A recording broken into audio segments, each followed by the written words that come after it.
place and also giving me the opportunity to visit Southern Hemisphere.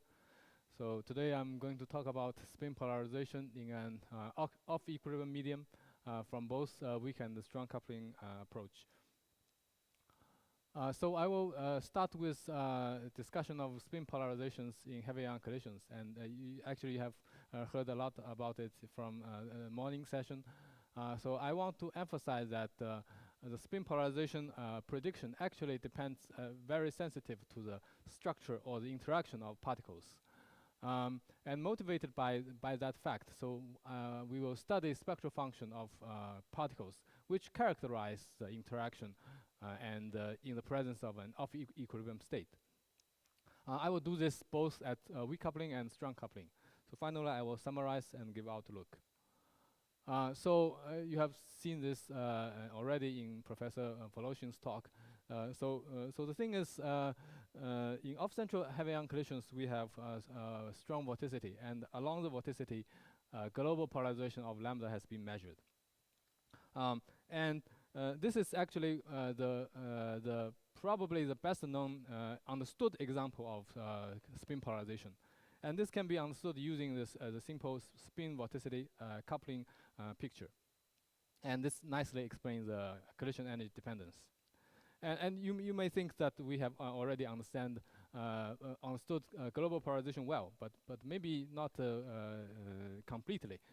So these two plots have already been shown by Professor Voloshin this morning. So I want to also this formula as well. So this is I want to just add that this is a prediction based on point particle, meaning that all this lambda, c, and omega are treated as point particle with spin. And you can see from this formula that it doesn't depend on the mass of these baryon species. And in fact, there's another predictions based on Quark model.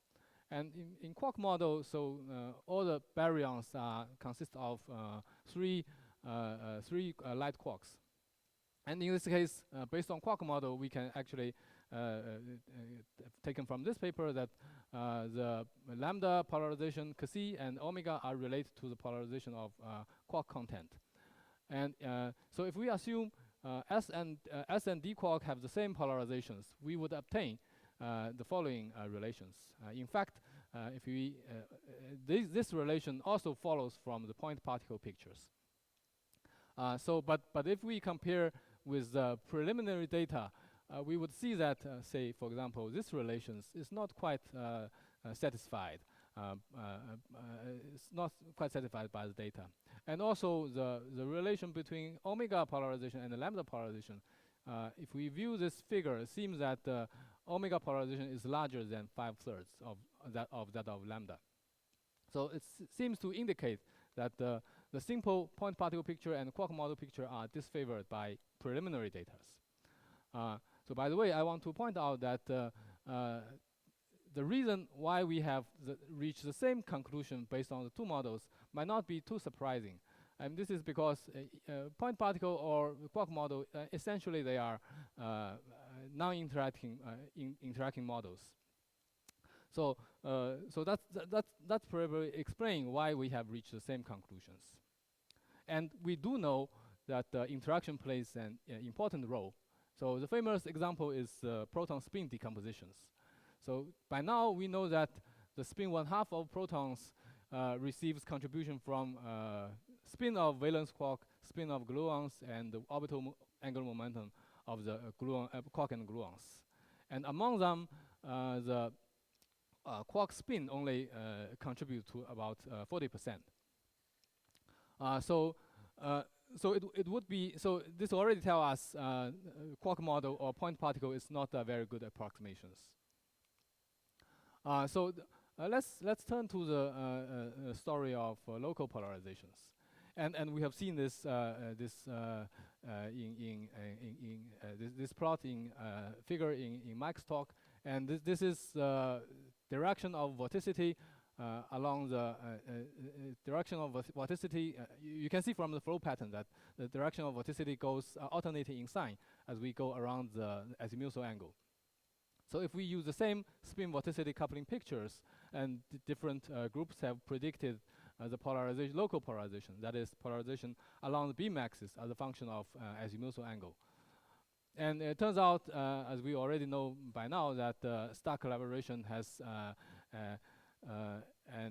has already excluded this this mechanism, because measurement shows a different sign. So also we know by now, due to the effort of these groups, that apart from spin vorticity coupling, there's also another important contribution from spin shear couplings. And it is, the spin shear coupling is of the following form.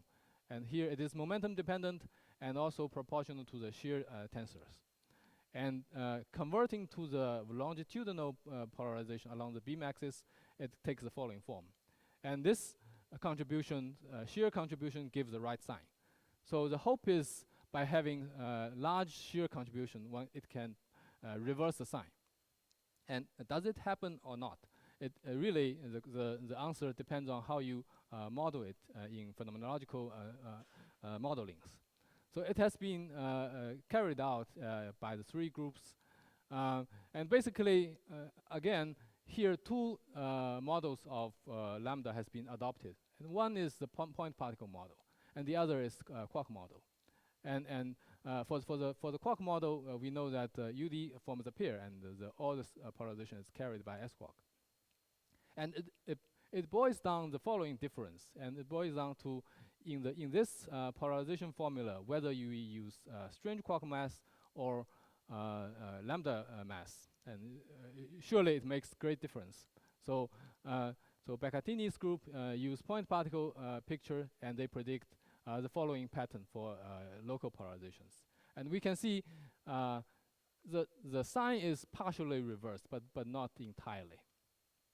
And also, and the other two groups use S quark scenarios, and the thing is, they use S quark mass. Surely they get huge contributions from the shear component, and it does reverse the sign.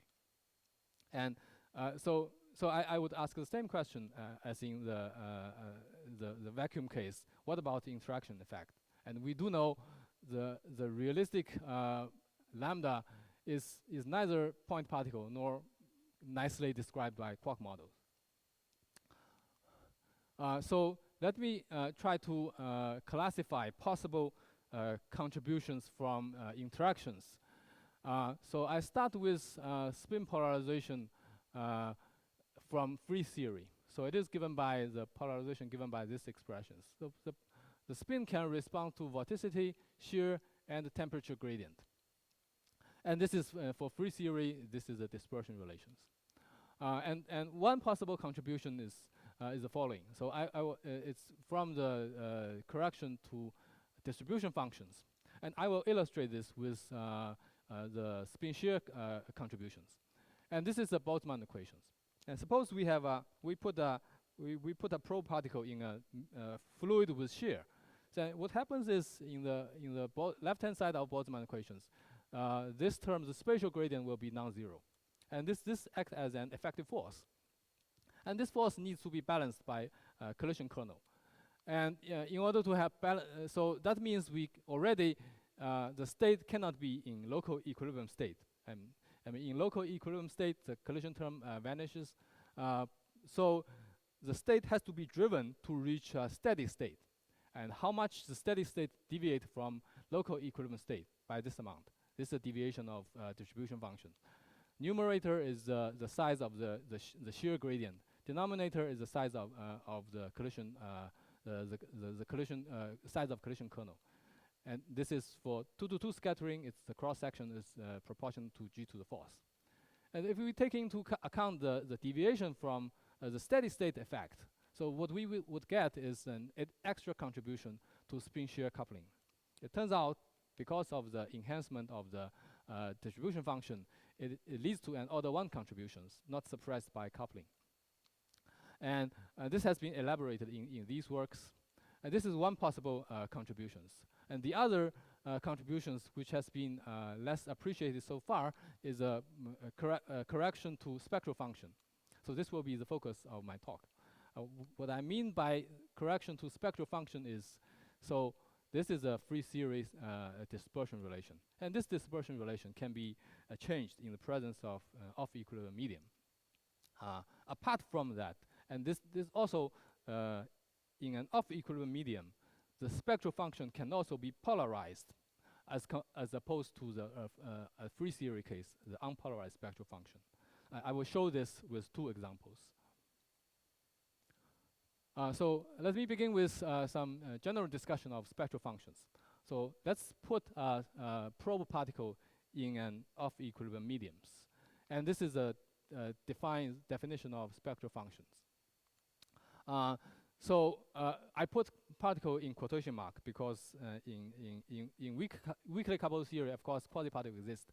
And in strongly coupled medium, in strongly coupled theory, we should understand the particle as energetic excitations on top of the medium.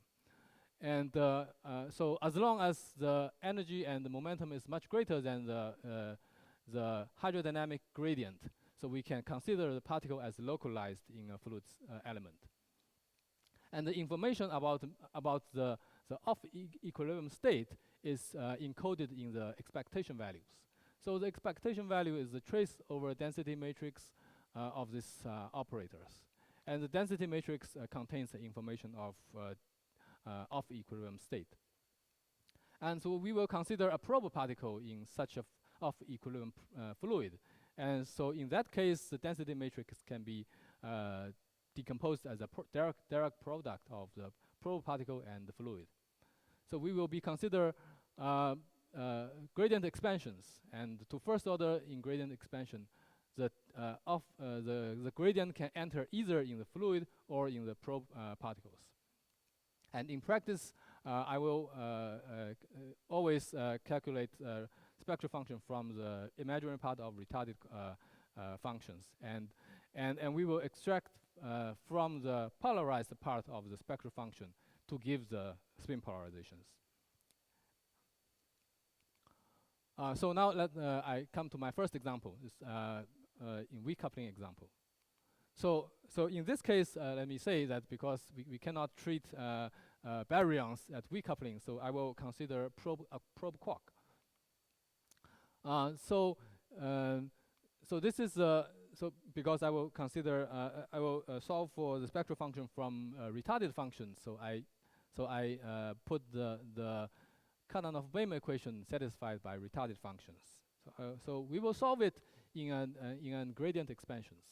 So it's actually a double expansion. So this line is a gradient expansion, and for each terms, it will also be expanded in self-energy.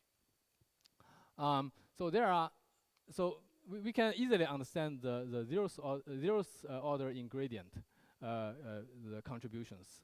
So this is basically the equilibrium retarded functions, and we know in equilibrium the self-energy is a function of temperatures.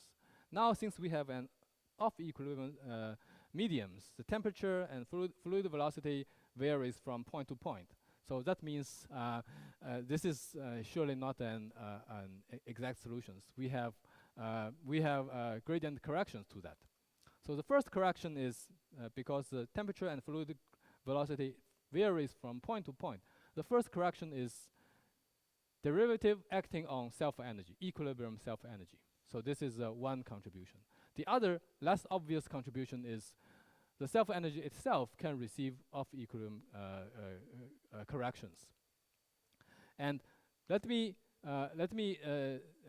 say that if we take the free series limit, then we turning off these self-energies. So we reduce to the trivial trivial spectral function, taking the imaginary part, and we just get the trivial delta function, unpolarized. But what I will show below show next is, in fact, these contributions can make the particle polarized. So this is a calculation of equilibrium self-energy. So we consider energetic quark and nearly en masse shell, and this is the self-energy we get. And so what we have is modified dispersion with finite damping. So the first contribution is gradient acting on equilibrium self-energies. And it gives the following parametric contributions to the retarded functions. So this temperature T comes from the size of the equilibrium self-energy, and the derivative comes from this. So this we can easily identify as coming from the density gradient correction to density matrix of the fluid. There's also off-equilibrium self-energies, which is from the same diagram, but with the propagators replaced by the gradient corrections. And these gradient correction to propagators are known from quantum kinetic theory frameworks. And calculating the diagram, we get the following form of the off-equilibrium self-energy. And it turns out the size of the off-equilibrium correlator retarded correlator is much greater than the equilibrium one. The reason is because of the limit we take, and it's proportional to the energy times the gradient. And we naturally associate with this contribution to the density gradient correction to density matrix of the probe particle. So let me summarize the recoupling result. So this is a free theory result listed for reference. And if we turn on interactions, the spectral function gets corrected, and it leads to the following form of the spectral functions. And note that there's only axial component. So this axial component will contribute to give extra contribution to polarizations, and it responds to vorticity, shear, and temperature gradient. So let me point out that the dependence on coupling is in the following combinations. So for later use, I take large n limit, and this reduced to linear in the 't-Hooft couplings. And the main difference from the free theory is the spectral function itself is polarized. Now let me go to my next example. It's probe baryon in a strongly coupled medium. So what we do is we solve 5-dimensional Dirac equation in a curved background. So by gauge gravity duality, this 5-dimensional Dirac fermion can be mapped to holograph baryons on the boundaries. So we need to put the holograph 5-dimensional baryons in a background describing off-equilibrium mediums. And this the background is given by fluid gravity background. So the first line is correspond to the local equilibrium medium, and the second line is steady state gradient corrections. And the two lines leads to the following energy momentum tensor on the boundaries. So the first line, local equilibrium state, gives the following energy momentum tensor. And the second contribution, first order ingredient, comes from the steady state. So by the way, this is the famous eta in the eta over S bound. And so here appears in the second line appears several sources. One is the shear tensor, and also the bulk tensor, and also the temperature gradient or the acceleration. These two are related by hydrodynamic equations. Because the bulk tensor carries no Lorentz index, so we do not expect it to induce spin polarization. So we don't consider this source. So then we go on to calculate solve the 5-dimensional Dirac equations. There are two possible gradient corrections to the Dirac equations. So the first one is the correction can enter in the gradient correction to the Dirac field. So since the Dirac field is a dual to baryons, so naturally, so this gradient correction can be associated with gradient correction to baryon density matrix. And the other comes from gradient correction to the Dirac operators. And since the Dirac operators comes from the curved background, so this can be easily associated with gradient correction to mediums.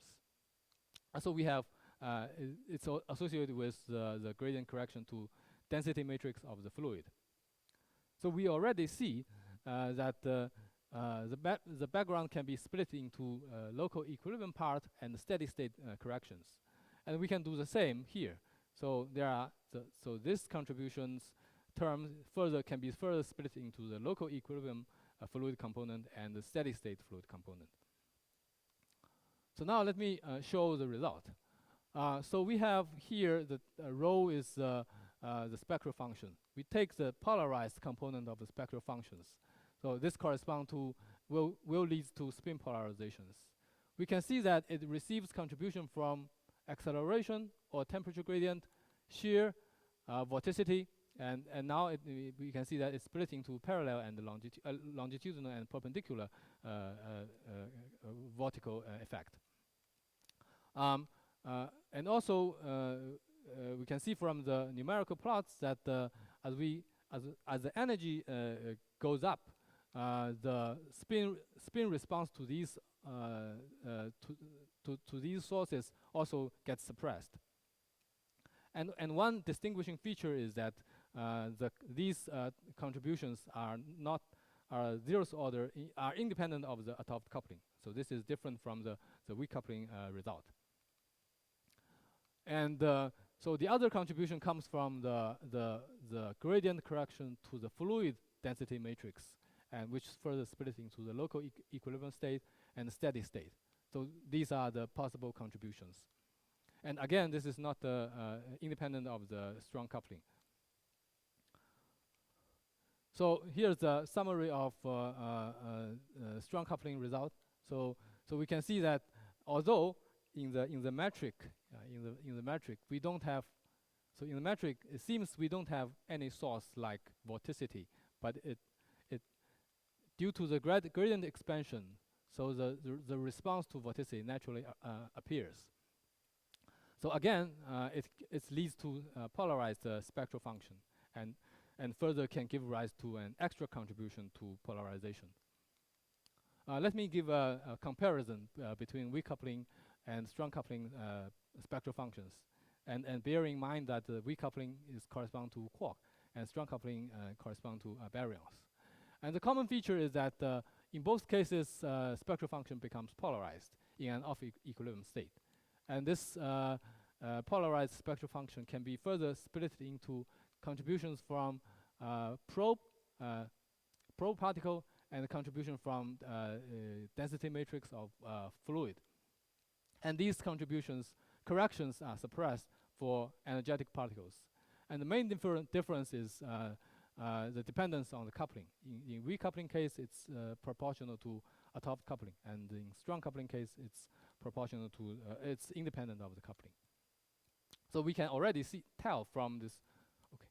We can already tell from the result that the interaction effect is significant in the strong coupling regime.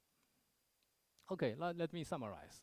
So I first discussed the sensitiveness of the polarization to baryon structures, and this motivates us to study spectral function in an off-equilibrium state, which will and we find in the presence of vorticity, shear, temperature gradient, they generically lead to polarized spectral function. And this polarized spectral function will give extra contribution to spin polarization that is so far not taken into account in phenomenological studies. And you may have noticed that I've never discussed the mass dependence in my result, and which is crucial. And so the reason is this requires further work, and we certainly will be our next step to do.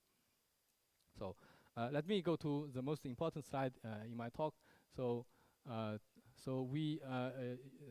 together with University of Science and Technology of China, China's Three Gorges University, and us, Yat-sen University, we will be organizing the 10th Chirality in Zhuhai next year in November. So in November, so it's supposed to be a good season in Zhuhai with temperature around 20 Celsius. So we are looking forward to seeing you there. And with that, I thank you for your attention.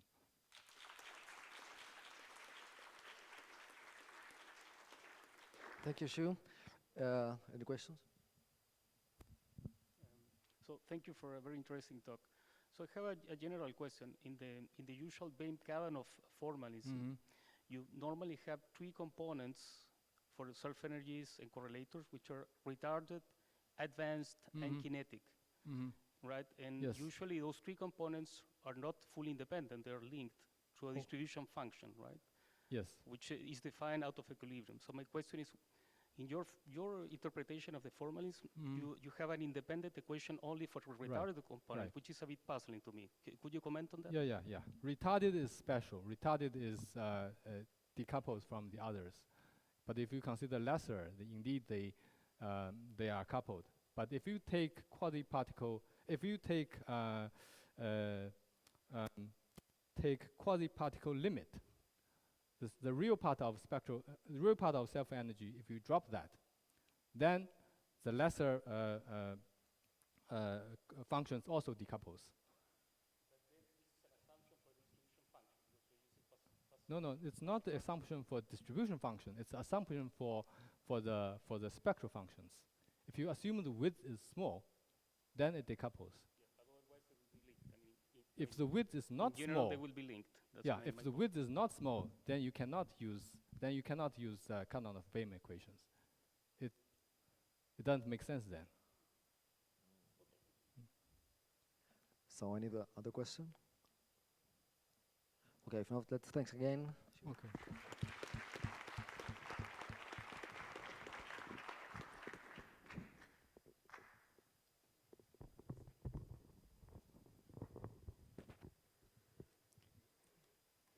Just a second. Sorry? I hope so.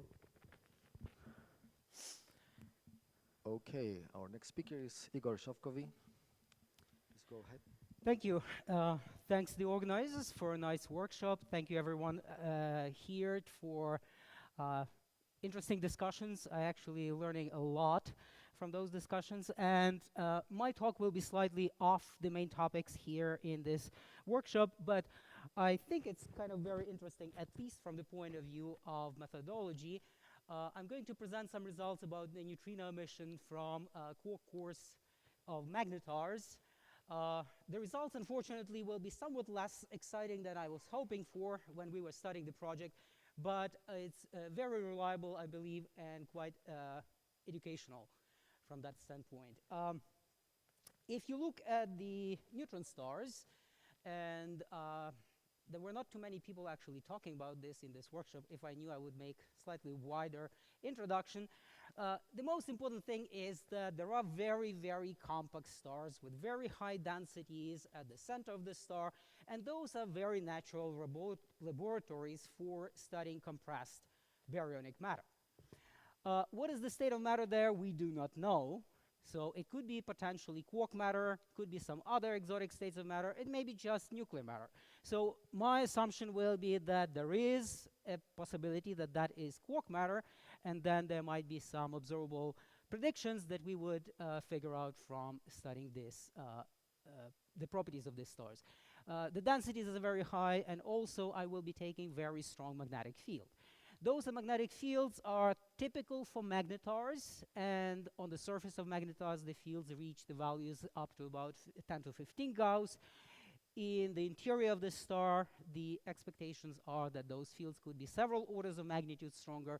So it's not, maybe 10 to 18 is a bit of a stretch, but it's definitely realistic to reach something like on the order of 10 to 17 Gauss. So that will be, again, the assumption that I will be taking here.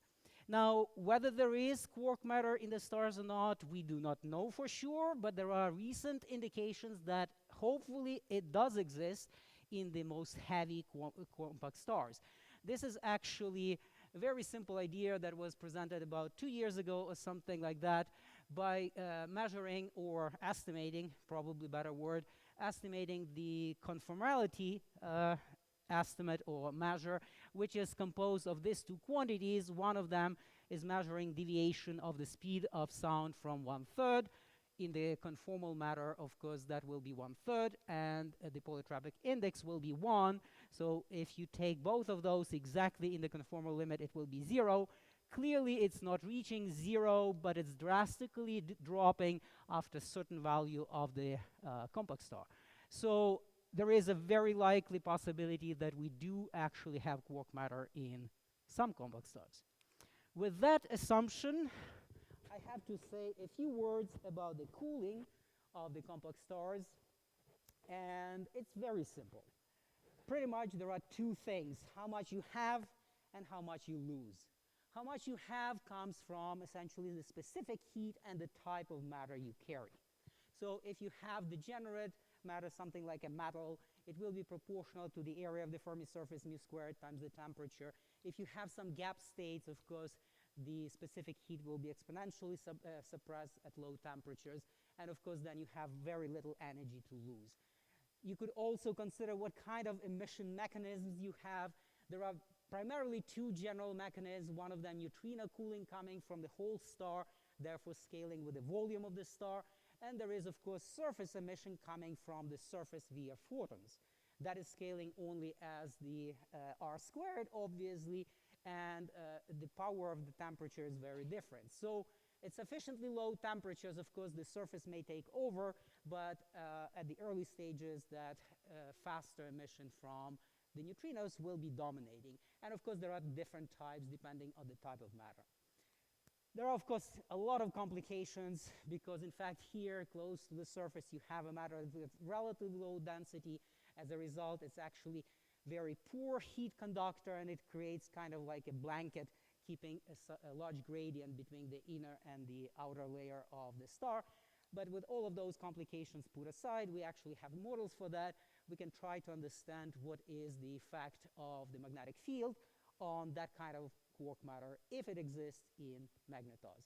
And of course, magnetic field can affect all of those things. So the setup is very simple. Since we have quark matter, and I will assume for simplicity two-flavor quark matter, the main mechanism for emitting neutrinos will be direct Urca processes, which are basically shown here. These are weak processes. It's pretty straightforward to calculate them in a way. I will sketch out slightly how it's done. Very important when you are considering realistic matter that you actually consider matter in equilibrium. So it has to be electrically neutral, otherwise Coulomb forces will rip it apart.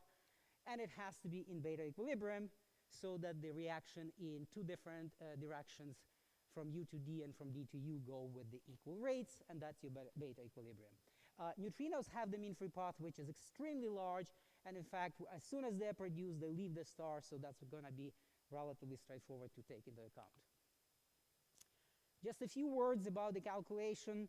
It's kind of simple if you think about it.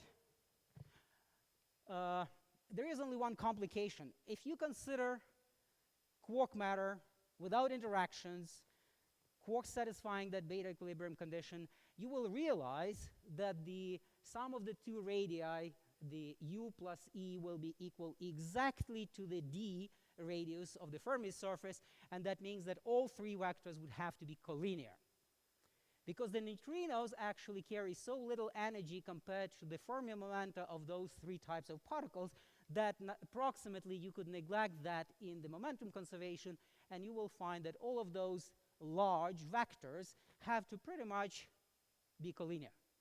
And if they are collinear, the phase space for this process is extremely limited. In fact, it will be a tiny spot on this Fermi surface of the area of T squared.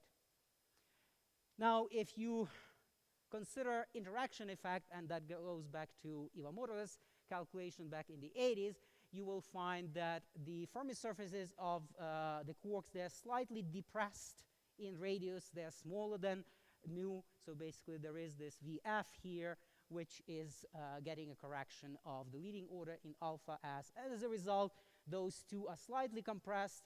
The electron is not affected, and then you will see that it will be an opening of the phase space, and parametrically it will be T times mu instead of T squared, so an effective increase by a factor of mu over T, and that is very important for the rate, for the calculation of the rate.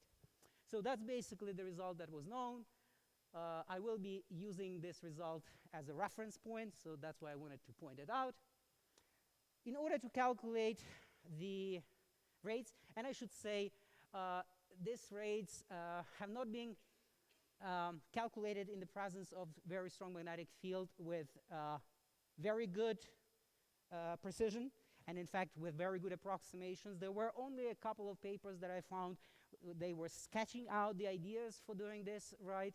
And many of those papers, when they were doing it, usually used the wave functions in magnetic field, then tried to create the scattering amplitudes, and basically tried to do this in sort of old-fashioned way. We actually found that there is a very neat modern way of doing it using Cardano-Bain formalism, which essentially is equivalent sort of to the kinetic equation, where you're writing down the time derivative of the neutrino green function and express it in terms of the self-energy. Self-energy pretty much carries all the information about the interactions, and when we will calculate, it comes down to the imaginary part of that blob that appears there, the Quark loop, and that means essentially that we are like cutting this diagram and reproducing the corresponding amplitudes perfectly as needed, with all the phase factors and everything included perfectly exactly. So this is sort of the sketch. What we get out of this equation, notice that what we derive is the rate of change of the neutrino distribution function, or if you wish, neutrino number production rate, with all the phase space, with for all the momenta and everything. And by the way, I believe I already took a factor of 2 into account. It's not only neutrinos, but also neutrinos. Actually, maybe not in this formula. They are exactly equal, by the way, so it doesn't matter too much. So as soon as you have that number production rate, df dt, you could use your obvious formulas for the emission rate. In fact, this is the emission rate when you calculate the energy that the neutrino carries away and times the derivative, and this is your energy emission rate. As a byproduct, it's immediately obvious that you could also calculate the longitudinal momentum emission rate, if that is non-zero. And of course, we do know that if there is a magnetic field, there is magnetization, there is a possibility that left-handed particles interact in such a way that the emission is not exactly symmetric with respect to up and down with respect to magnetic field. So we can actually verify that very clearly here. So we do some approximations just in 2 words. The chemical potential of quarks, as I showed on the previous slide, is on the order of 300 or so MeV. Electron is 50 MeV, much smaller, and therefore it's kind of reasonable to neglect the quantization of the quarks, but not for the electrons. So that's exactly what we are going to do. We are going to include exactly all the quantization for the electrons, but neglect the quantization of quarks. By the way, that is not a matter of principal approximation, but in this particular problem, it seems to be good enough. If it's more promising, if we find something really promising, that can be improved as well relatively easily.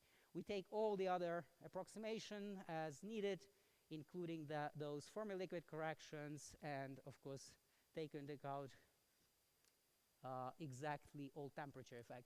For those interested, there are some conversion formulas, and I will be working in the mass units, so if you look at this, if you consider magnetic fields up to 10 to 17 Gauss, that's roughly on the order of 1,000 MeV squared. That's the formula to scare you and basically to move on.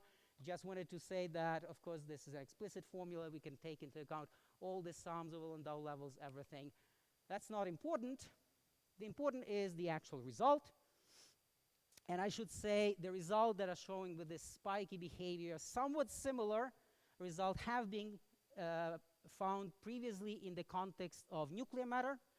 When you consider the limit of 0 temperature, you will find the effects of threshold every time when you are moving your chemical potential with respect to Landau levels. As soon as you are crossing the next Landau level, you will get a threshold effect, and that's the spike coming from that. That's the location of those, and in fact, it's very convenient to plot as a function over B over mu E squared, which is sort of like an analog of Landau filling factor. It's not quite exactly correct in 3 dimensions, but it's reasonable at least to understand why that is happening precisely at those points. Of course, that is when t goes to 0. Oh, and very important, notice that I'm always normalizing by that rate at 0 magnetic field. So strictly speaking, those spikes are unobservable because they will be also multiplied by the t to the power 6, and therefore it will all go away at 0 temperature.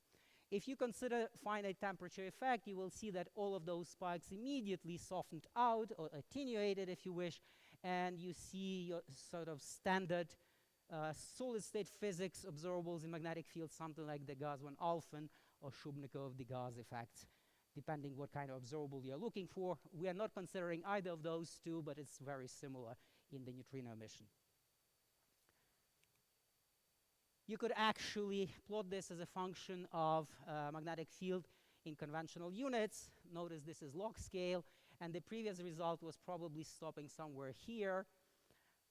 As you could see, depending on the temperature, we will find sort of interesting behavior. At very low temperature, the rates is getting suppressed quite considerably at first.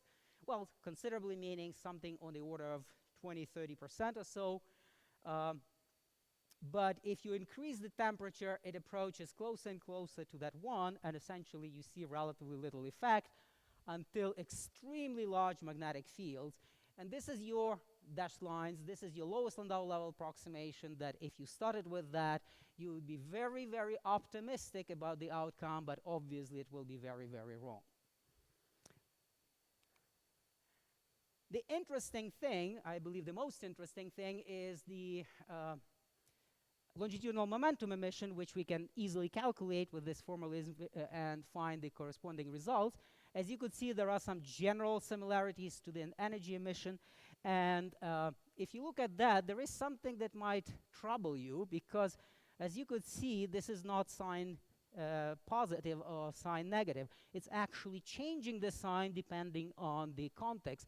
Of course, when you increase the temperature, you see it tends to be positive here.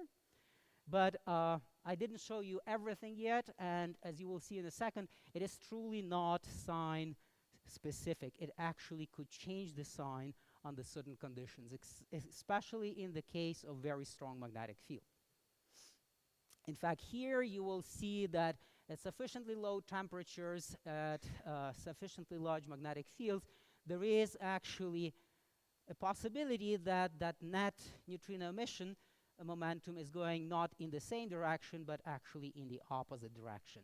I have a little bit more details. I can dissect this information a little bit more and tell you exactly where it is coming. Since we have an analytical formula that is pretty much straightforward, it's a little difficult numerically, but it's not that hard. You will find, for example, how each and every Landau level of the electron contributes to the net effect.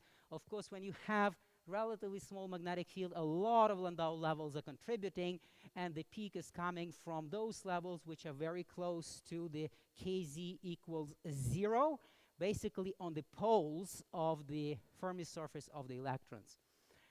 But if you increase the magnetic field, fewer and fewer of those Landau levels contribute, and of course, discretization becomes more and more visible, stuff like that. But if you look at the net momentum emission, that's where interesting things starting to happen. Those states with the largest n, so basically close to the equator of the Fermi surface, they are actually emitting in the opposite direction with respect to those that are sitting close to the northern and south hemisphere of the Fermi surface.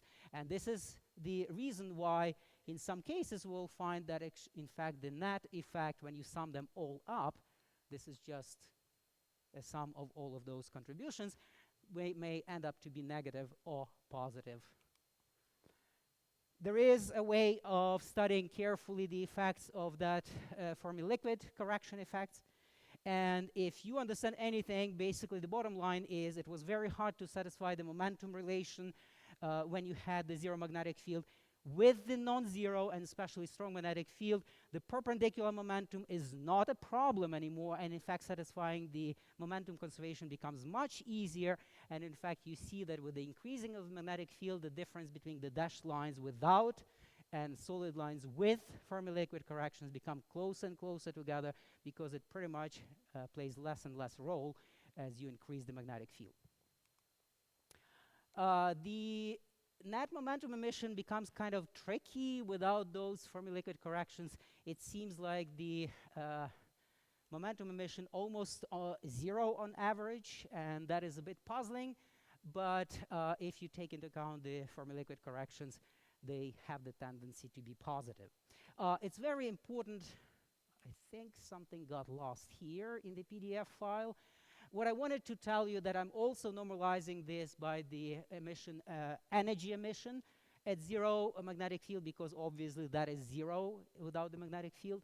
And notice the numbers. The numbers are actually not extremely large, and that will be important for what I'm going to tell later.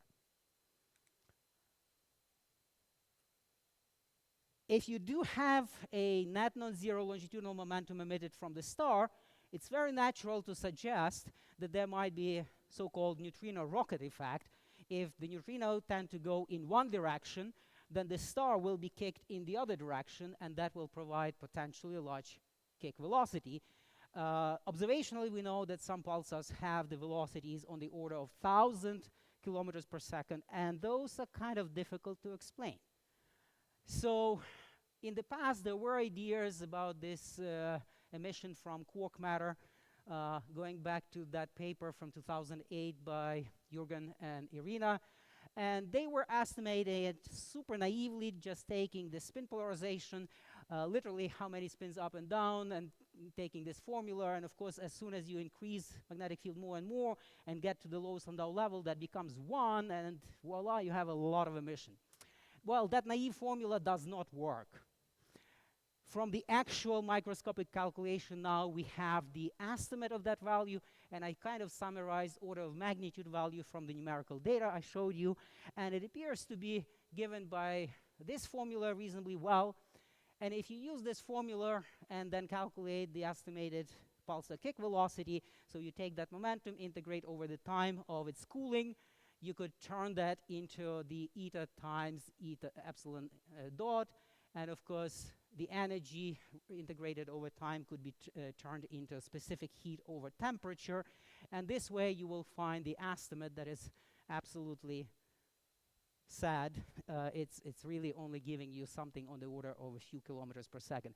And the bottom line is that this estimate is really giving you the relative kick is on the order of 1.5, maybe a couple of percent, not like 50 or 100% as naive estimates will tell you. So this is truly something new that I believe nobody was anticipating. And I'll move to the next brief topic. So what I was trying to say in the previous part, that we can calculate that very rigorously. We'll find the cooling rate. It doesn't change too much with the magnetic field, perhaps 20% decrease at some the largest realistic magnetic fields on the order of 10 to 17 Gauss. But what about the processes that are triggered exclusively by the magnetic field? Because in the present magnetic field, we have actually additional channel of neutrino emission, and that comes from the so-called neutrino synchrotron emission, or I would really call it synchrotron-like emission. This is the process where instead of the photon here, you go through the W and create new bar. So this process is relatively straightforward to calculate.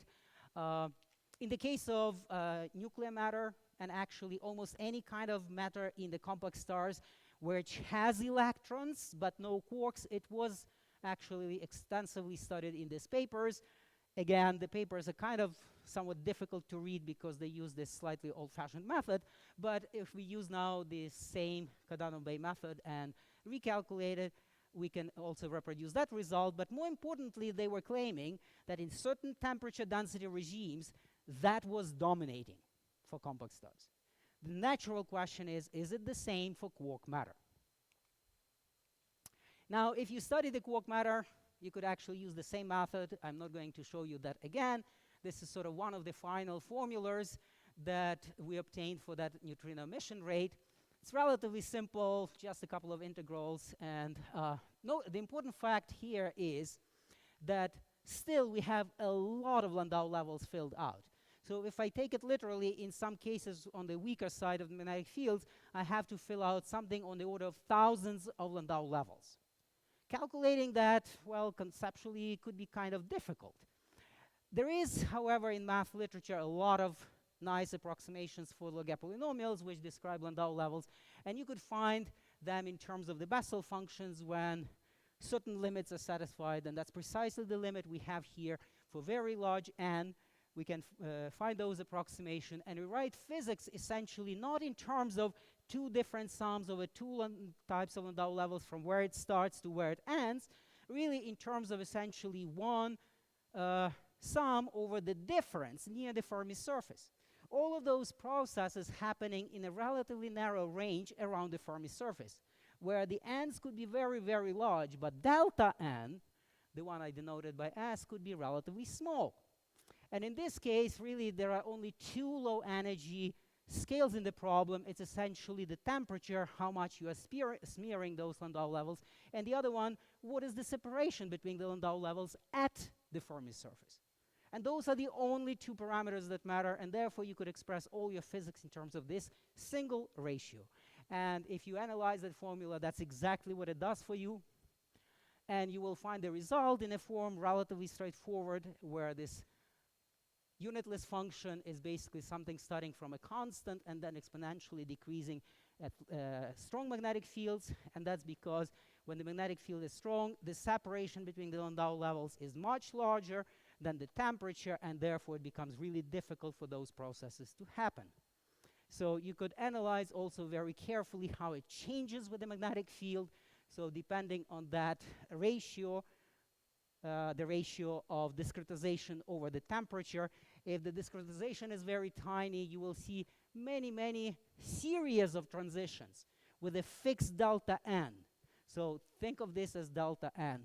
So there are many, many of those transitions, and sometimes you have to sum off something on the order of hundreds. But then if you get to the case where the discretization is comparable to the temperature, then magnetic field becomes stronger and stronger, you will see that fewer and fewer transitions, essentially nearby transition between the neighboring levels, contribute. If you look at that carefully, you will see it scales with B. If you look at the height, you also see that it scales with B. So in fact, there is a certain scaling developing at small magnetic field, and this is essentially the function divided by B as a function of S times B, and you see all of them converge to single curve when B goes to 0. So actually everything is under control, and you could very carefully analyze this numerically all the way in the whole range from B0 essentially to B infinity. Now, the most important thing, how relevant it is for the quark stars. So here I am plotting several different rates for the synchrotron emission in actual units, erg over centimeters cubed seconds. The dashed line here is that Iwamoto rate that I showed you before. As you could see and become immediately disappointed, it's way much higher than any other curve, so immediately it means that that doesn't matter too much. Depending on the magnetic field, of course, you could reach relatively high rates for strong magnetic fields. It gets depressed here, but notice that the tail is kind of going further and further, and naively, if you look at the slopes of those curves, you could imagine that at some point they intersect. Unfortunately, it doesn't help because it would happen at such a point that nothing else matters. But what is important, this slopes is precisely the reason that was remaining also in nuclear matter similar, but the crossing was happening sort of in the relative range of a fraction of MeV, and that's why in that case it did play a role, and here it doesn't. There is something else interesting. You could actually consider the additional contributions of electrons. As I said before, in this quark matter, because of neutrality, you absolutely must have a small amount of electrons. Although I didn't show it here on this slide, I showed it previously. If you find how many of those electrons, it's roughly 3 electrons per 1,000 quarks or something like that. So it's very, very few, but nevertheless, it's important. And if you look at the total result at this higher temperature range, you will actually see that those electrons make huge addition. So the dashed line without electrons, the solid line with electrons, and you might be puzzled. How is that possible? A tiny Fermi surface with relatively few electrons and huge quark Fermi surfaces with a lot of quarks are contributing less, quarks contribute less than those electrons. In fact, it's kind of interesting because the emission rate is inversely proportional to the momentum, and the total number of the quarks or electrons is proportional to momentum squared, the area squared, and in fact those two factors kind of compensate each other, and it's only where the decoupling happens that matters. So it happens right here because that's where the discretization starts to be important for the electrons. Anyway, I'm kind of narrowing down to the end of it. We only consider obviously the normal quark matter. Those people who are studying quark matter at high densities would say, well, that's not quite maybe correct. It could be called superconducting matter. And we can actually extrapolate, at least in some cases, this results relatively easily. You just have to remember these two facts. Then the gap states, they contribute almost nothing to the specific heat, and they contribute almost nothing to the emission because they will be exponentially suppressed below certain temperatures. And then you could look at different phases. Two-flavor color superconductor has non-paired quarks that behave pretty much like normal quarks, and therefore the only difference will be that the total number of quarks will decrease from 6 down to 2, but pretty much on both sides the specific heat and the emission, and therefore the emission rate will not be changed that much. Three-flavor color superconductor will be very different, and this was understood from a long time ago because everything is gapped. So there is no heat, there is no emission. It's like you have an empty shell of nuclear matter outside of empty core, which doesn't contribute to cooling. And of course, in that case, essentially only that outer shell will be sort of participating in the cooling dynamics.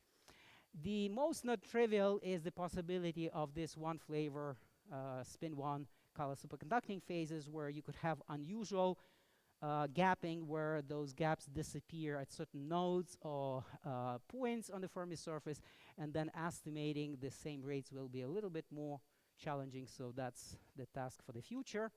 And with that, I will be able to conclude. So we analyzed carefully numerically in detail the ORCAR and synchrotron emission for quark matter in strong magnetic fields. All of those are pretty much the only things that contribute, and pretty much they cannot compete with the Iwamoto's rate. So essentially the effect of magnetic field is not as dramatic as expected. There is a neutrino emission, a longitudinal momentum in one specific direction. However, the amount of that disbalance is much, much smaller than the naive previous estimates, and that pretty much means that we are not expecting any sizable pulsar kicks from quarks emitting in a magnetic field. Synchrotron emission is insignificant, really, and neither of those two standard color superconducting phases are going to change anything dramatically, although some possibility that something unusual might happen in a spin 1 color superconductor is not excluded. And with that, I'll stop.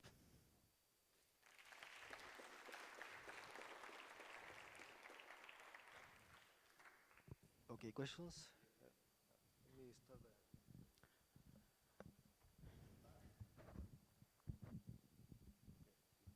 So Igor, so you consider the magnetic field correction to the process. That is very nice. But I want to ask you, there are some additional process that is, if you consider the dense medium and also the magnetic field, then of course from the chiral separation effect, you can have the actual current background. And then if you consider the weak interaction, the leptonic current and such a Quark actual current can have the coupling. And then that can give you some additional contribution. Don't you think that is significant? I don't think it should be something separate from what we calculated. When we are calculating essentially this, I actually have to think about it, but I think it doesn't really change much. The only thing that it would probably change a little bit is some... I think that is separate the process. That is my... okay, we have to discuss exactly which process you have in mind. Hi, Igor, very nice talk. So I have couple of questions. The first one would be, from what I understand, there is no way to probe the existence of quark matter from including magnetic field effects in magnetars. You're just assuming it. And if you try to do the opposite, try to get the existence or not, is it possible? Do you see any observable? Unfortunately, I excluded one of the slides that I had in a bigger presentation. There are certain highly magnetized stars that have abnormally cold temperatures, and in fact, standard cooling mechanism is not explaining those. So there are actually specific, at least I know of 3 objects which are relatively highly magnetized. Their surface magnetic fields on the order of 10 to the 13th Gauss, and their cooling rates are much faster than the standard cooling mechanism could explain. So I do have motivation for why it could be, and in fact that's the way to verify by studying cooling curves of the stars. Okay, the second quick question would be, I mean, you didn't discuss it here, but probably thought about it.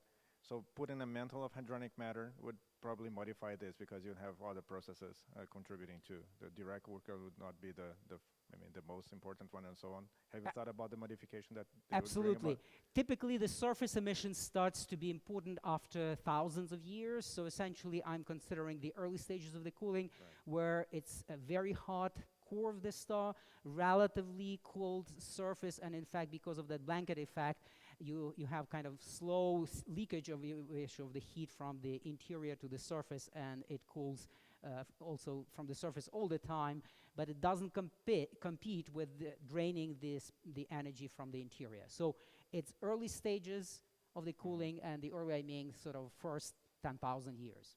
Okay, thank you. Hi, Igor. Thanks for your talk. I'd like to see a comment about and how the results are sensible to that approximation that you do for the quarks in slide 8, please. Slide 8, you said? Yeah. I cannot see the number. You tell me when I have to stop. Oh. Yeah, the first. Yeah, so. How your results are sensible to the first approximation? Yeah, in this first part, I neglected the quantization of quarks. In the second part, I fully took it into account. So basically, I could also borrow the methods from the second part and use it in the first part for the quarks as well. I didn't do that because it was kind of obvious if I take this approximation where the electron quantization is more important. If the rates are not super promising, there is no real need to go to the quantization of quarks as well. Especially if you look here, even for the electrons, this quantization, even though it's very important, up to about 10 to 16, it kind of plays only marginal role. Only when relatively few electron levels start to be occupied, then would start to be important. So reaching a similar regime for the quark matter will require at least an order of magnitude larger magnetic fields.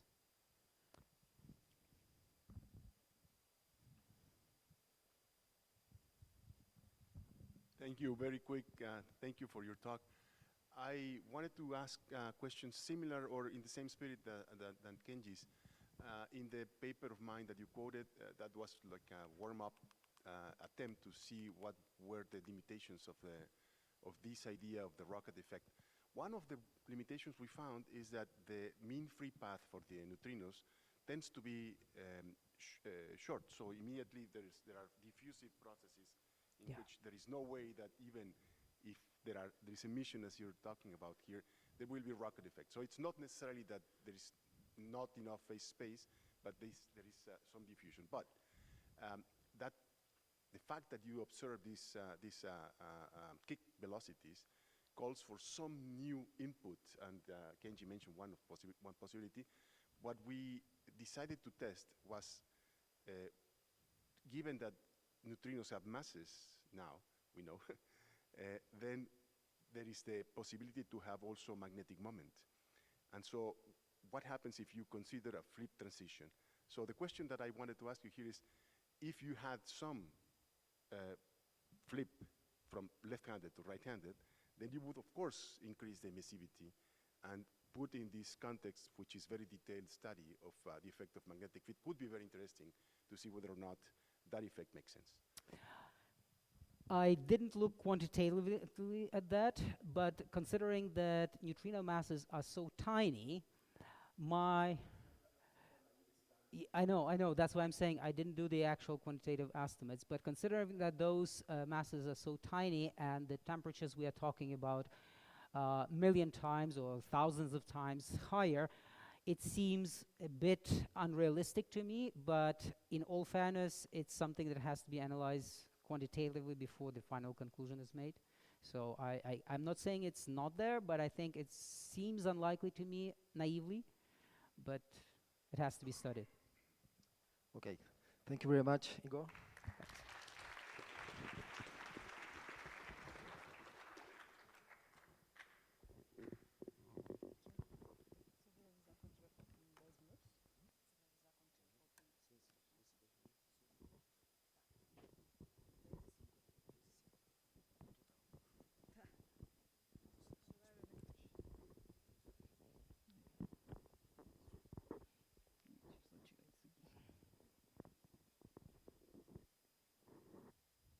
Our next speaker is Dyana Duarte.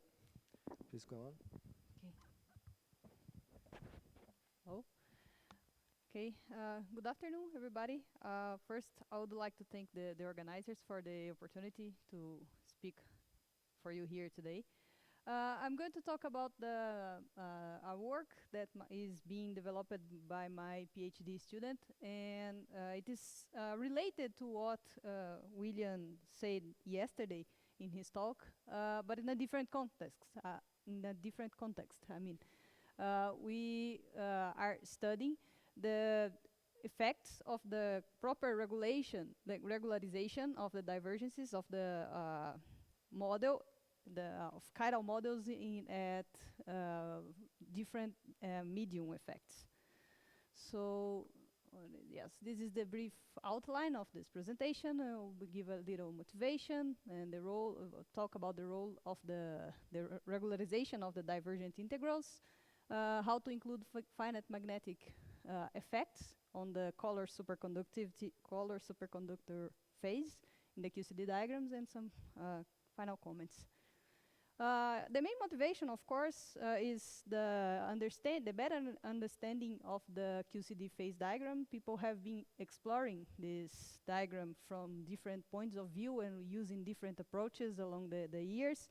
And recently, it is very common to study at the finite temperature and the baryon chemical potential of finite density, but also include an extra axis here that can be, in this case, in this illustration here is the isospin density, isospin chemical potential. That is the difference between the number of up and down quarks if you look in the quark model point of view. But it can also be this very well discussed in this conference, that this mu sigma and the polarization, and mu5, the chiral imbalance, magnetic field, and the angular velocity, and so on. Okay, can put any extra axis you want in this diagram. For the work I will discuss here today, we are most interested in this region of small temperature or zero temperature and large baryon chemical potential. And we are interested in to study the effects of the magnetic field in this region, okay? Of course, I will not read everything in this slide. I put it here for just for serve as a good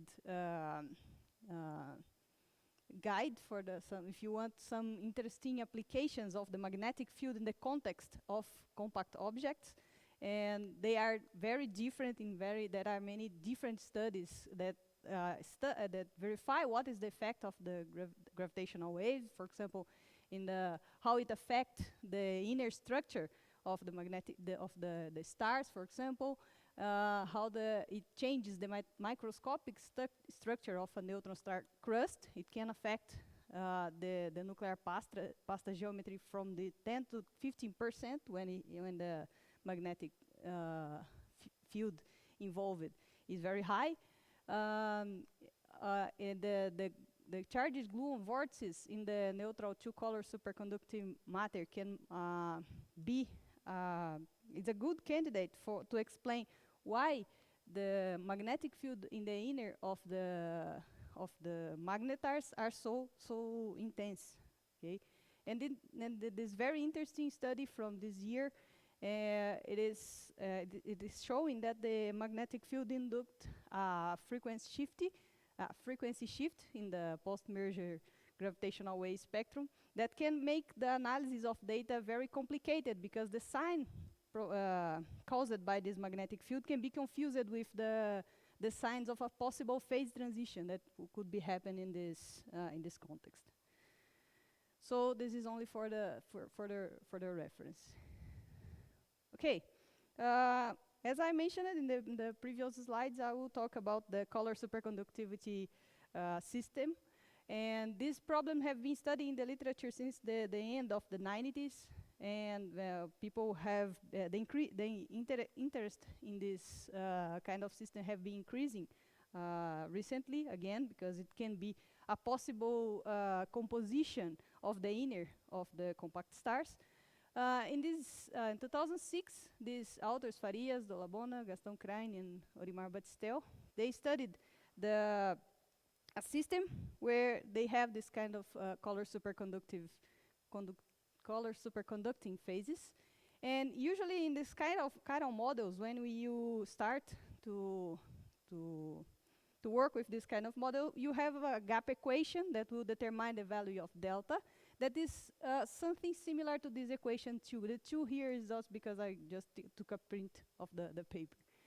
As William mentioned in his talk yesterday, after doing some manipulations in these equations, in this equation here, you can write in this form, where this I quadratic and I logarithmic are these divergent integrals here, and they are written in terms of the scale delta. Okay, delta is at this point is only a scale, and this finite integral here can be integrated without any restriction. So the divergent integrals will be related to physical quantities that can be determined in the vacuum, from Pion decay constant and the Quark condensate. And this one here is totally separated from the divergent integral. It's a finite contribution. This is kind of similar to what we do when we have finite temperature. We separate the vacuum, and when we write the thermal integrals, and the thermal integrals can be integrated up to infinity, because they are finite. They doesn't generate any new divergence to the model. It is important to observe that this model they work in this reference here is the NJL model, and it is a non-renormalizable model. We are not getting rid of the divergence. It is still here, and it is still multiplied by the chemical potential.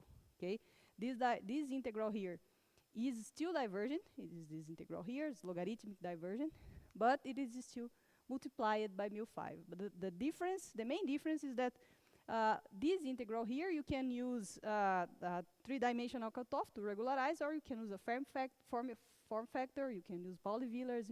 This one you can regularize in the way you prefer. The problem when you use this method to study the color superconductivity problems is that delta is the color superconducting gap is 0 in the vacuum. So it's not a good scale parameter for this problem.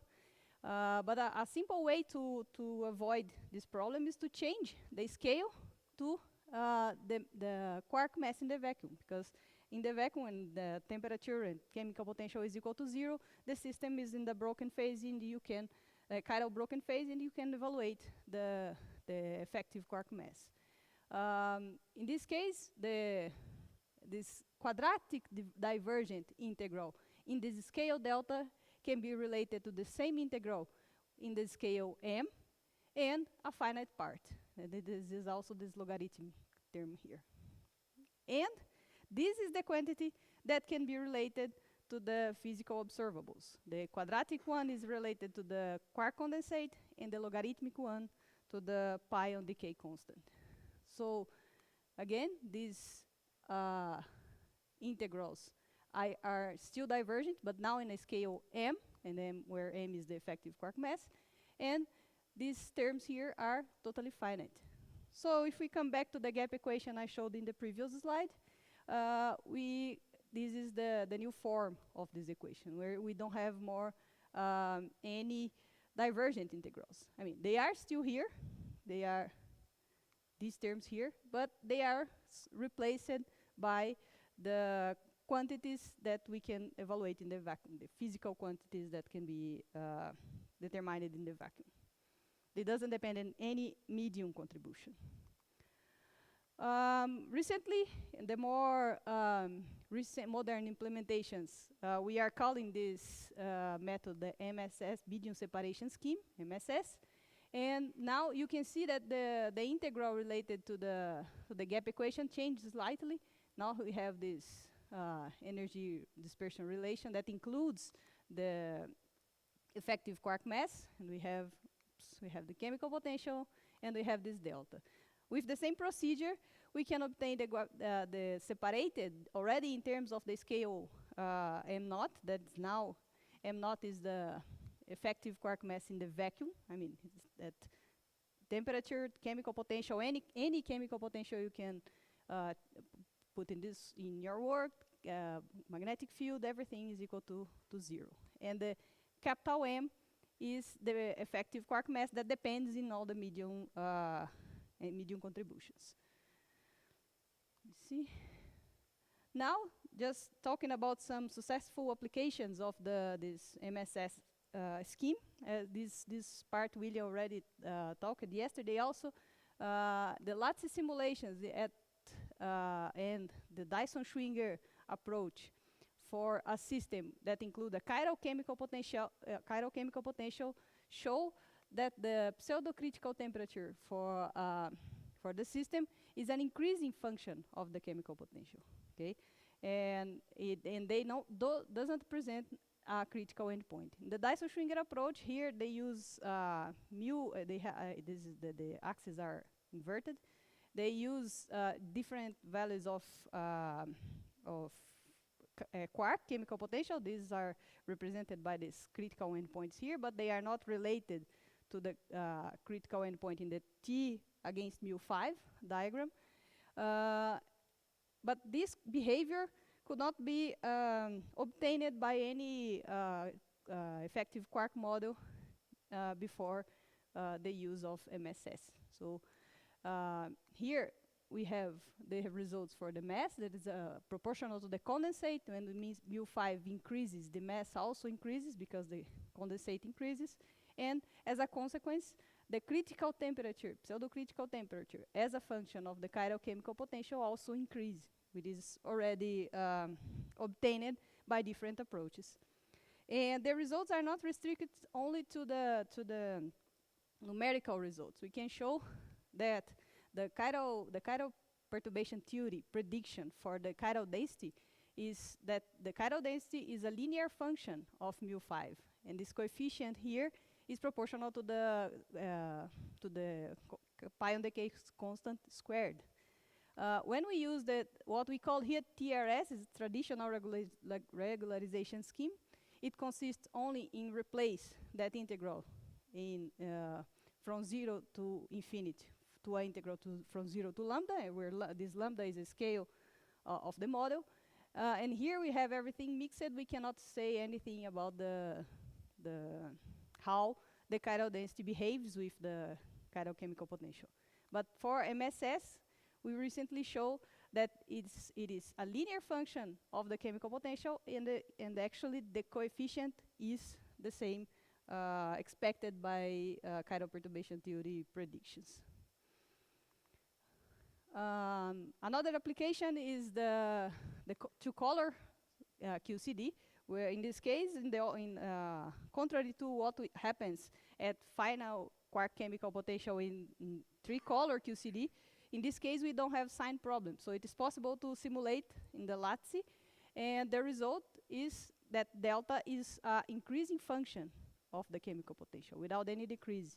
And this is confirmed by by, it is, we're also expected, actually, for the chiral perturbation theory. This is the quark condensate. And for the two-color QCD, we can see that this behavior is already recovered only for MSS. This is this solid curve here.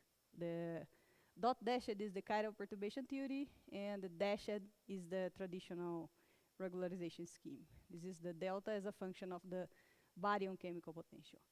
And of course, this can be reflected in the thermodynamic quantities. So one of the quantities that has been more exploited for the context of the data that are coming from gravitational waves is the sound velocity squared.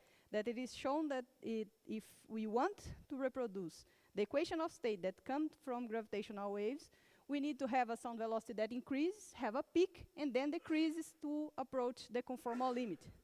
And this behavior, of course, this is two-color QCD, this is not close to reality, but in different approaches, for example, from LATSI QCD, the MSS is very close to the region where they have data.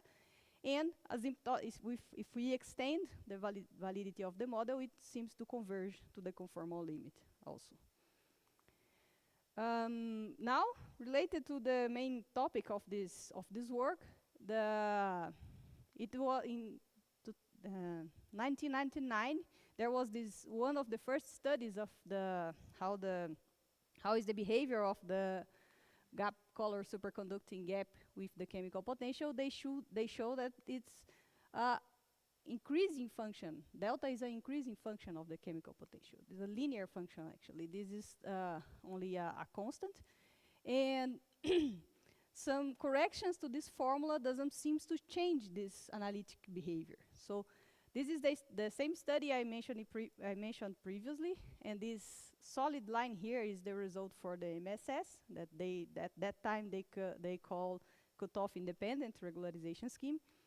And we can see that that the delta, it's not a linear behavior, but it only increases with the chemical potential.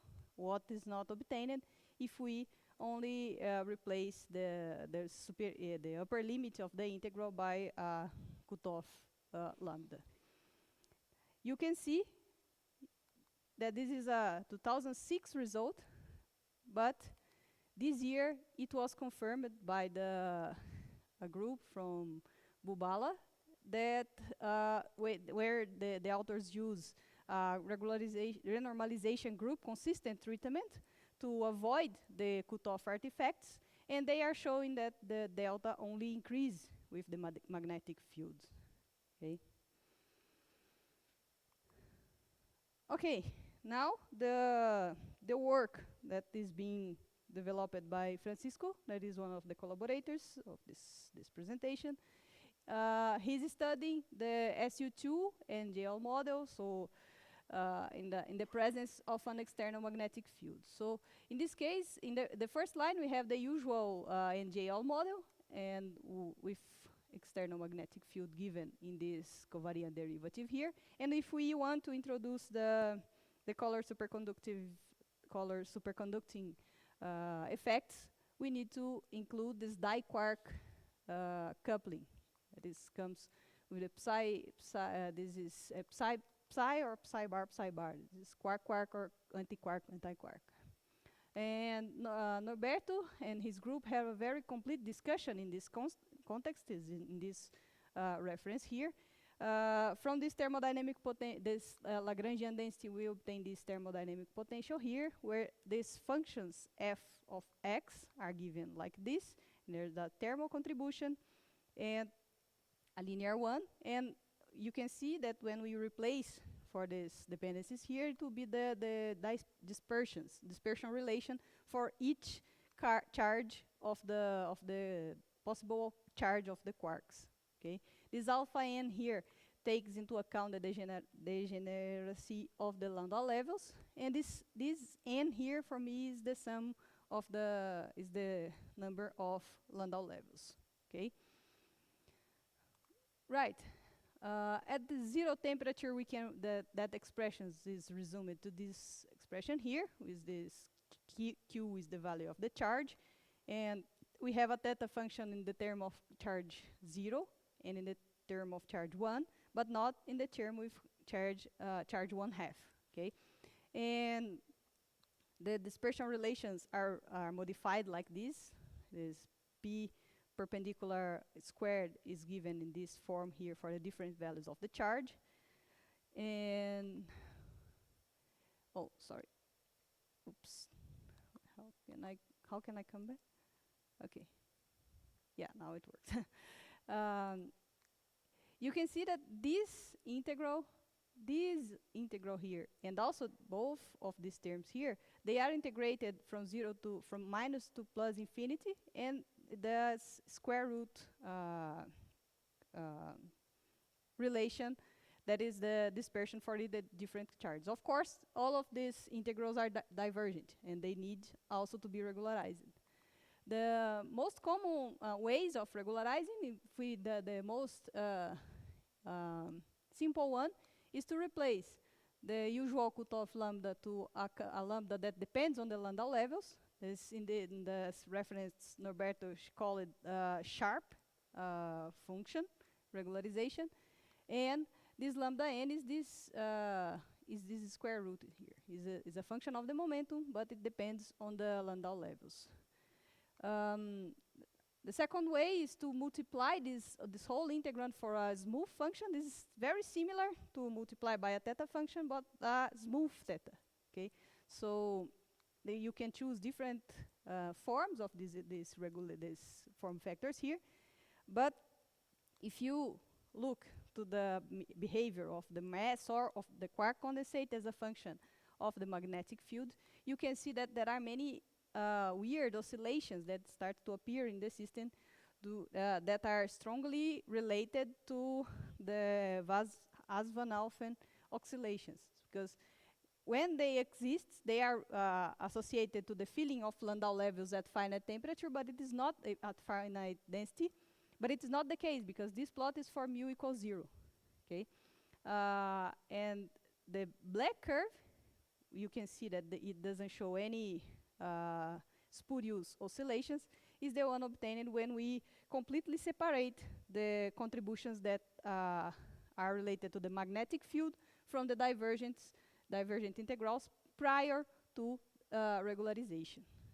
Okay, so I will not go through all these equations here. I would like only to call your attention from this up part here. Most of you probably are familiar with these equations. When you separate the magnetic contribution from the charge 1 integrals, you have these red contributions here. It only depends on the mass and in the magnetic field, not in the chemical potential. And this comes from the theta from the zero temperature limit. And this part here is the correspondent to the charge 1/2. The procedure is similar. We obtain also a contribution that only depends on the magnetic field. This is the lowest Landau level contributions. And the blue one here, you have the sum of the other Landau levels. And after some algebraic manipulations, we can perform this sum up to infinity. We sum over all the Landau levels. Okay. So this first integral and also this one are still divergent and needs to be regularized. But you can see that they doesn't depend on the magnetic field anymore. Okay. And now we use the MSS to remove the dependence on the chemical potential of these integrals. Okay.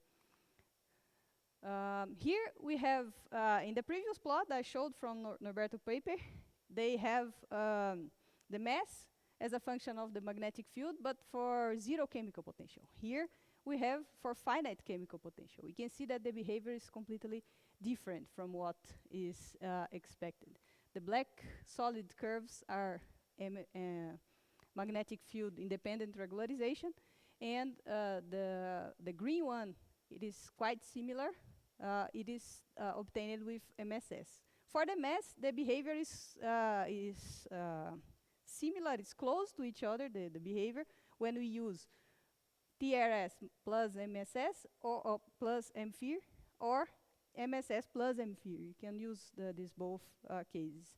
But for the delta, we can see that in both cases, the spurious oscillations are appearing in when we don't use magnetic field independent regularization.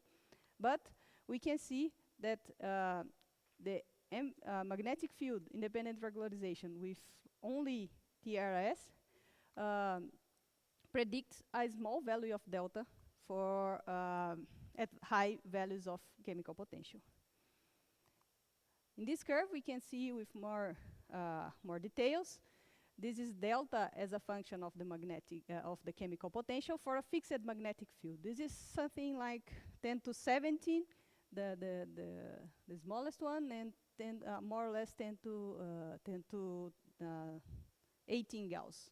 Okay, there's a unhalf factor probably, but if we look to the behavior of delta as a function of the chemical potential, this also happens. I already showed that it also happens at zero magnetic field. But if we look, we can trust in NGL model up to the energy scale lambda. But even in this scale, the value of delta predicted by only including a cutoff as the upper limit of the integral predicts a very lower value of delta, and the opposite behavior expected for for the color superconducting gap. Here we have the phase diagrams, and as a consequence, delta doesn't go to zero, delta only increases, and if we use the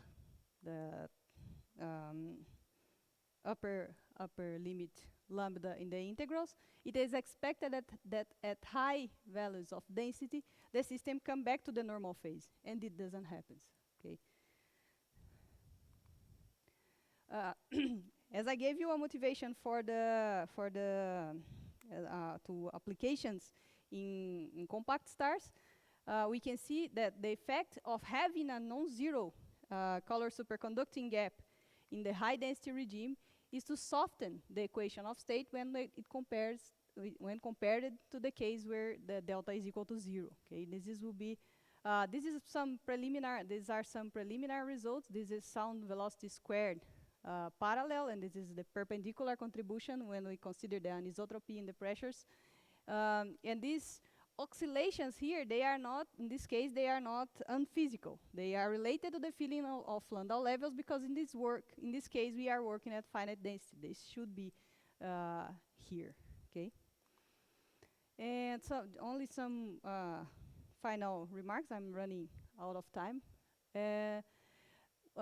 Along the recent years, significant progress have been made in the study of the phase diagram of QCD.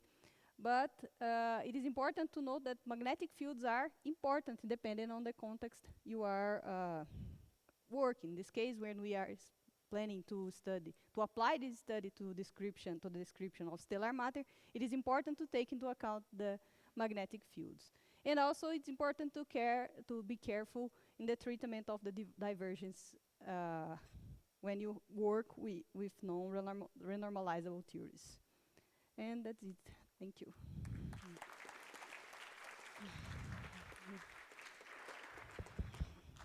Questions?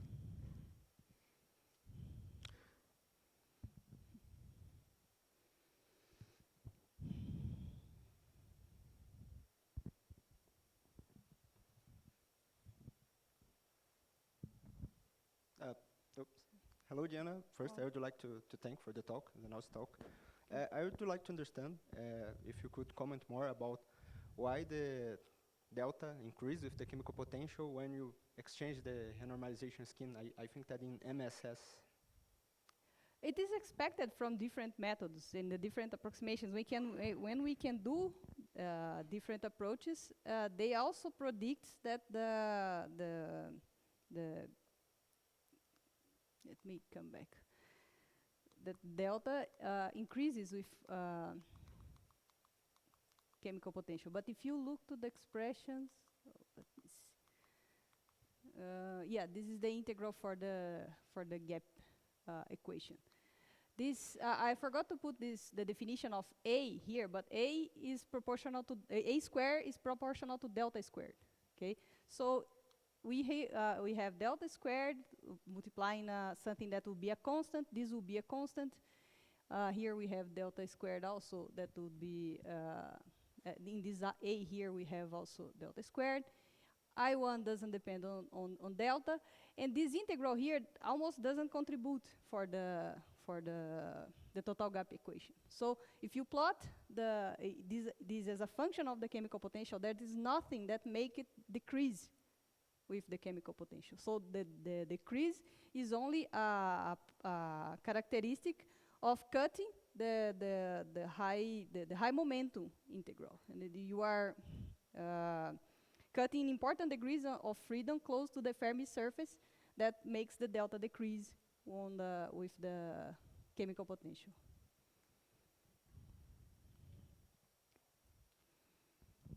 Hi, Diana. Thank you for the talk. So I have a question about the result on the gap. I think it's slide 18. 18. I think.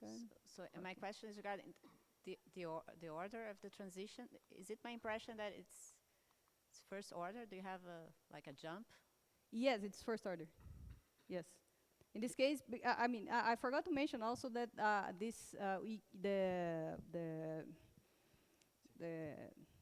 diquark pairing is we usually set as some number times the scalar pairing, okay, the constant. And for I forgot the Fierce transformation, it predicts that it's one is the 3/4 of the other. So the GD is 3/4 of GS. And in this case, the phase transition is of first order. If you increase this parameter, the GD, the transition becomes of second order. But it depends on the. It is also dependent on magnetic field, but in this case, even at B equals 0, it will be a first order transition.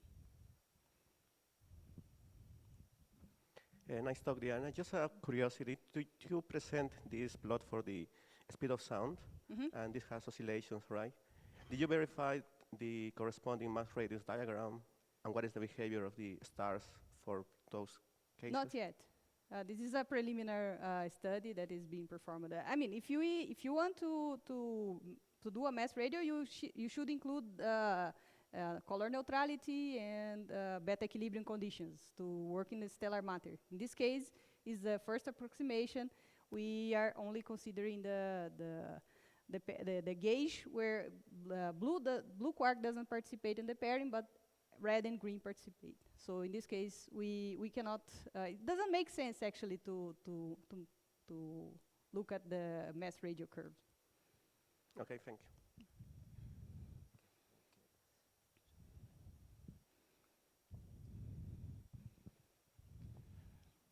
Thanks, Diana. I have a question about can you compare quantitatively the MSS scheme with the RG consistent? Like I can see that both of them increase the gap, but yes. What happens if you plot them on top of each other, and how do you expect that would? The RG consistent is way more sophisticated calculation. What we are looking for here is only the qualitative behavior of and we never try to do this, but so Eduardo, we can continue in the discussion session. So thanks again, Diana. Thank you.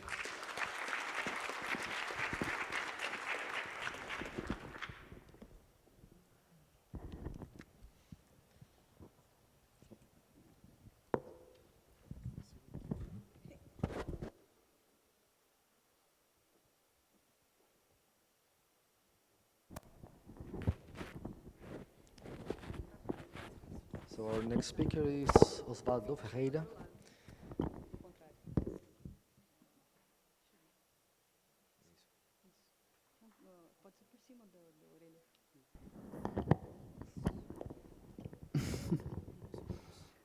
Okay. Onde é o ponto?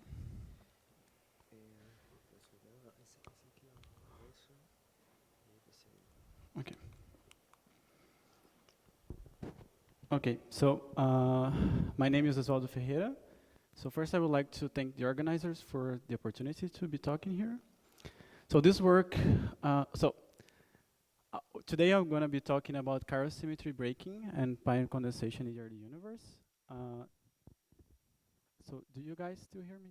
Yeah, right. So this work was done in collaboration with my supervisor, Eduardo Fraga, Mariuso Hippert, who also talked today, and Jürgen Schaffner-Billich. And it's on archive since last night. And so I'm going to start, so just we are all on the same page. Usually, I mean, as we all know, we expect that at some point in the early universe, the quarks and gluons were the main degrees of freedom, and something around 10 to the minus 4 seconds. And then we had the quark-gluon plasma, right? And when we translate this to the QCD phase diagram, we usually pick this very simple thing, which is that the universe was following a path very close to the temperature axis of the QCD phase diagram at very small baryon chemical potentials. And then everything is simple and everything is solved, right, for the early universe. And but then we can ask, how do we actually find this trajectory, right? So the first thing is that when you're at these early times in the early universe, the rate of interactions between the particles in the standard model are occurring much faster than the expansion of the universe, right? And then you can assume that your system is in thermal equilibrium, and it must conserve baryon number, electric charge. Actually, we take the electric charge to be 0, right? And it must also conserve lepton number, okay? And then once you give a temperature, you can determine the other chemical potentials, and you find, let's say, a cosmic point, which is a location in this phase diagram, right? So it would be a 6-dimensional thing. But usually, to come up with this, with that simple trajectory that I just showed, we assume that because we can actually measure very well, at least using BBN and CMB measurements, the baryon symmetry. And it's something to the order of 10 to the minus 11. It's very small. And then within the standard model, we usually assume that the lepton asymmetry is also the same order, because we have spheron processes that can convert one into each other. And then if you assume that and plug this into the equations that you must conserve, you will find that your chemical potential should be very small, and then you actually have that trajectory, okay? So, but however, we know that this picture cannot be complete, because the standard model doesn't actually explain even that small observed value of baryon symmetry. And also, we don't have a very good understanding yet of the lepton sector, since we know, for example, that neutrinos have masses, and they don't in the standard model. So can there be alternative scenarios to this picture?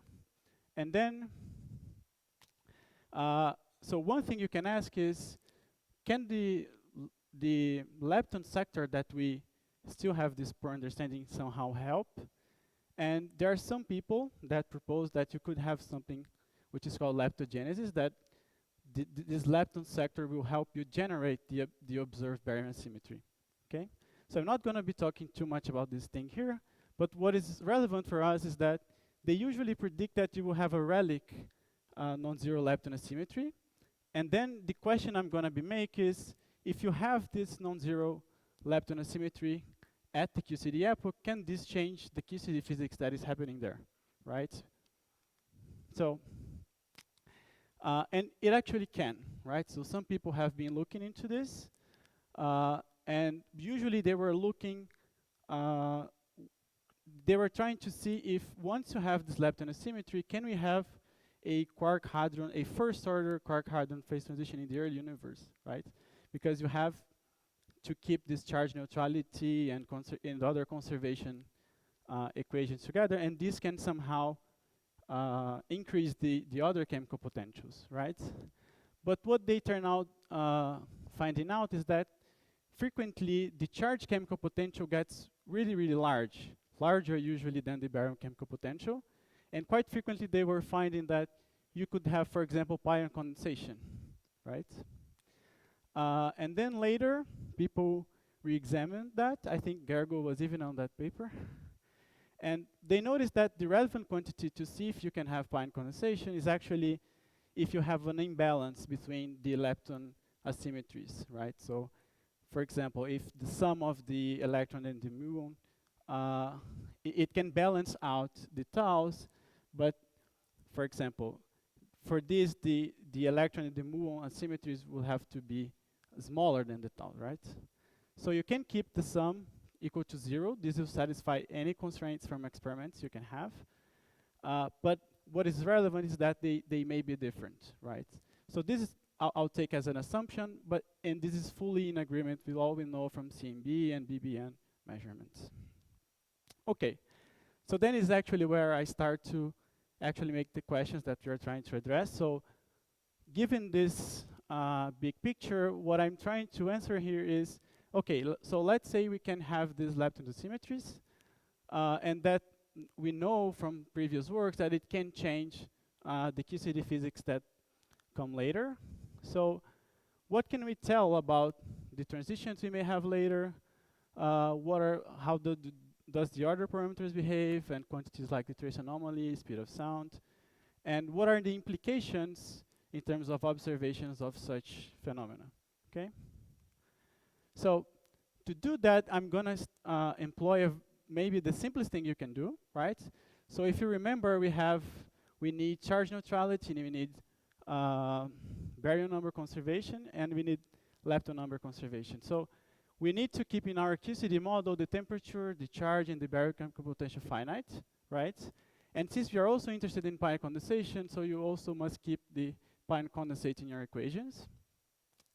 So then we say, okay, let's take the simplest thing we can do, and this is the Quark meson model. I'm not going to spend too much time here because a lot of people already mentioned it before here in this conference. But if you are at mean field, you can actually find an expression for the thermodynamical potential.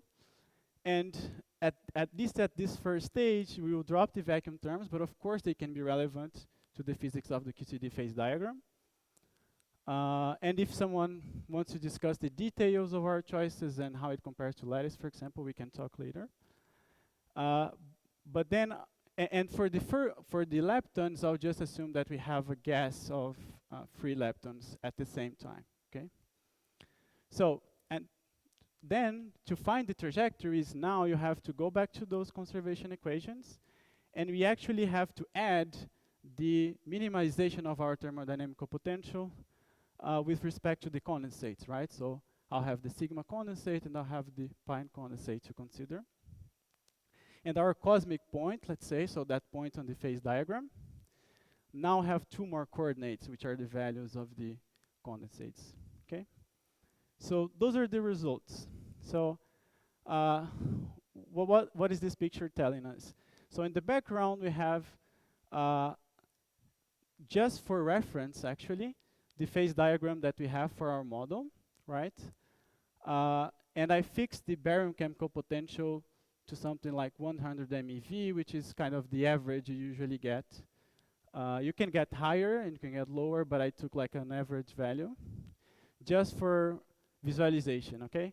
Because you have to remember that I'm projecting those trajectories in this plane, but they're actually living in this it has more dimensions, right?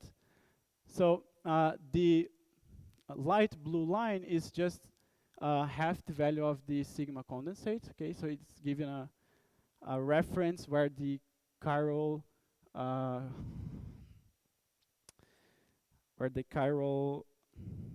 phase transition would be, right? The chiral crossover, and we see, and this blue region is where the Pion condensate is. So at some point we have a second order phase transition, and it turns into a first order, at least in this model, okay? And what we wanted, and then, so the first thing we notice is that if you have high enough imbalances, you can reach the Pion condensation phase. So for example, if you have just 0.01 for this imbalance, then you just go to that region, which is very close to that simple picture that I mentioned. But once you get a bit higher, like 0.1 for the, and And I should mention that all those values are values that are in the range that those models for leptogenesis usually predict, okay? So these are not just random values, those are reasonable values considering these type of scenarios. Okay, but if you're high enough, you can actually get to the Pion condensation phase. Remember that the universe is cooling, right? So we're going from high temperatures to low temperatures. So it can enter through a first order phase transition and leaves through a second order phase transition. And for cosmology, it's really relevant if you can have a first order phase transition, right? Okay. And then, so maybe something here is that just by looking at trajectories, we see that it looks like we have a jump close to the boundary of the condensate, right? And actually, when we look at the condensates, we does see that. So, so on the left, we have the Pion condensate, and we see that you start for smaller values, you have two second order phase transitions, but when you get high enough for these lepton asymmetries, you can get this first order, and it actually increases the size of this jump. And for the chiral condensate, actually, so this first line is that one that I mentioned, in which you just crossing the crossover, let's say. And then at some point, this transition also becomes stronger, and you have this, it's actually on the same place where the first order phase transition is occurring for the Pion condensate. And when you look at the trace anomaly, so here I actually forgot to put the expression, but this is the energy density minus 3 times the pressure, normalized by the temperature to the fourth, okay? So I think the most relevant information when you're looking at the trace anomaly here is that at some point, if you're at these high values here, and you're very deep into the Pion condensation phase, you can actually get a negative trace anomaly. And this translates to the speed of sound going a bit above the conformal value. And this may be relevant when you're solving your equations for the evolution of the universe. You can actually write the evolution equations in terms of this trace anomaly, so it may have an effect. We have to look, but I believe this is an immediate implication of this. And to finish, so I'm on time, and I think I can also have some questions. To finish, the first immediate implication of having such type of transition is that if you have a first order phase transition at this range of temperatures in your universe, you can have nanohertz gravitational waves, okay? And why is this relevant? Well, in 2023, the Nanograph collaboration reported a measurement of a possible primordial gravitational wave. So they don't have the precision yet, but they're still collecting more data. But they found a gravitational wave which is in the range of the nanohertz. And so actually in this paper here, they discussed that having something at this epoch is actually a favorable explanation for the signal. But for us, I'll just make the question. So if can our scenario somehow explain this observation, then this is something that we still have to look at. But it's an immediate implication of what we're discussing here. So to summarize, we use the Quark meso model as an effective description of QCD to discuss what are the consequences of the phase diagram of this model to the possible trajectories the universe may have followed during the QCD epoch. We showed that for large enough lepton asymmetries, we may have Pion condensation. This was actually already seen, right? We just confirmed within this model. And we showed that this phase could, in principle, be reached by a first order phase transition. But of course, this is a model-dependent statement, right? And I also see this as a motivation for lattice to look if we can have at higher isospin a first order phase transition. If at some point we the second order that we observe on lattice can become first order, and of course a lot of improvements can be made. So as I already mentioned, you can you can include the effects of the vacuum. You could do 3 flavors, and so on and so on. Discuss the signal of gravitational waves, if we can get something on that range that I mentioned. And of course, you have a lot of other implications for cosmology. So that's all. Thank you.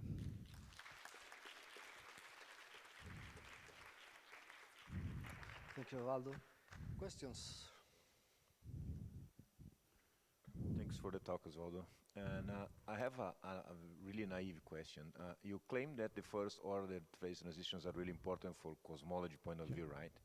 But if I got the point, you kick out the vacuum terms in the beginning. Yeah, of course you can change the... No, because usually in this model, there is a Shovkovy paper that show clearly that if you include or not include the vacuum terms, the order of the phase transition changes. Yes, the thing is that actually I have a backup slide on that. So you see, I mean, it does depend on how you do it, right? So you have a similar model. This is also a Quark meso model.